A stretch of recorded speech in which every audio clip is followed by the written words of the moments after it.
All right. Hey, everyone. We are live. Gardner here. It is Monday. Trust this finds you well. So, I wanted to jam today on energetic strategy. Energetic strategy.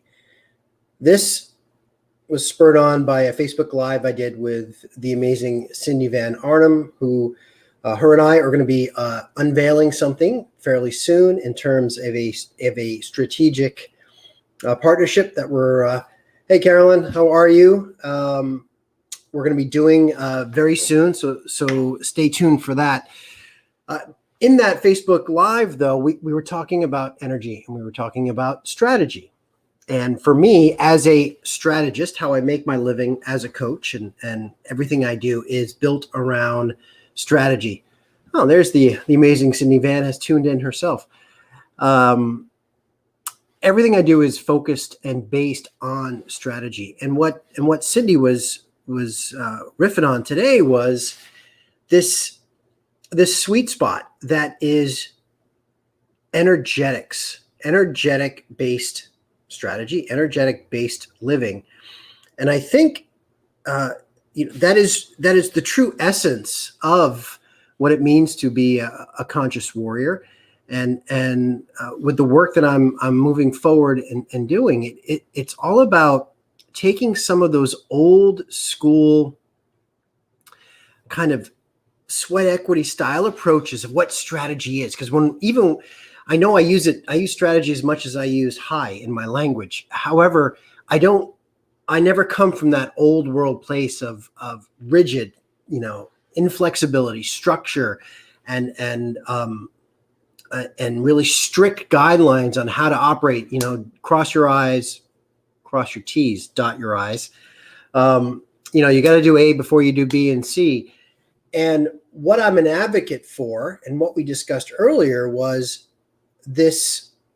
Cindy used a term, strategical flexibility, or something along those lines, and that's it. It's understanding that energy pulsates. We are energetic creatures, and so why would we create something that doesn't move with that energetic pulse that we have? Whether it is building a business, whether it is building a life, a relationship, building a family, working on self-growth, all of that comes and goes in waves that, when we can recognize and come from a place of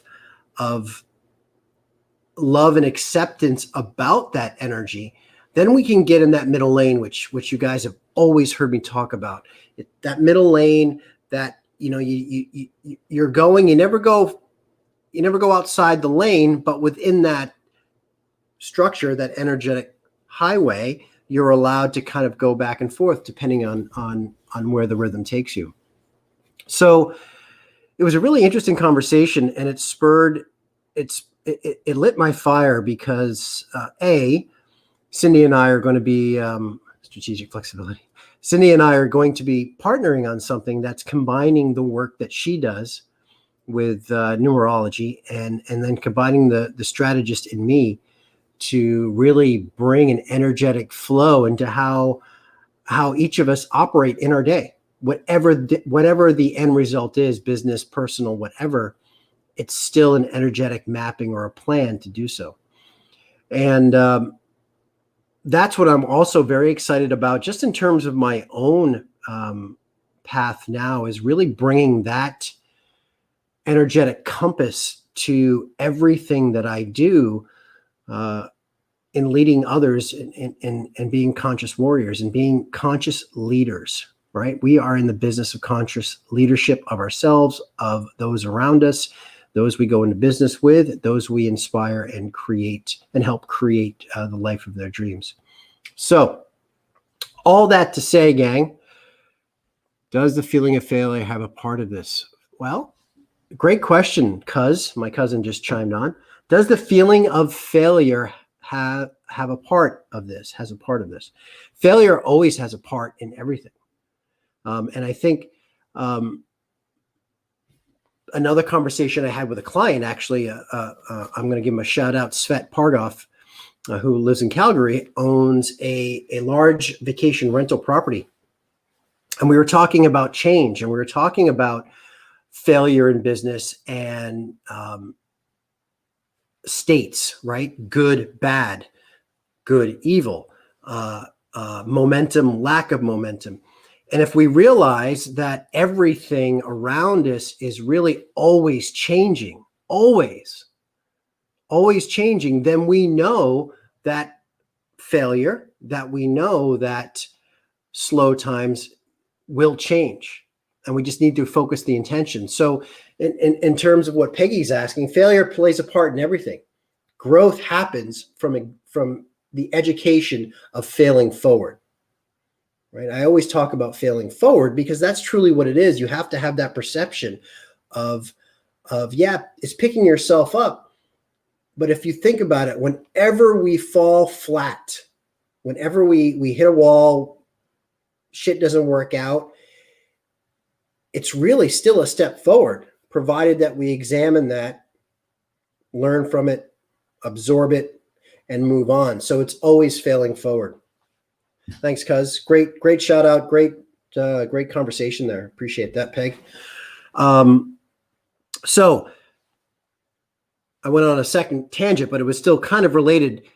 The thing is getting back to energy and that flow, right? And that flow is that change that always exists.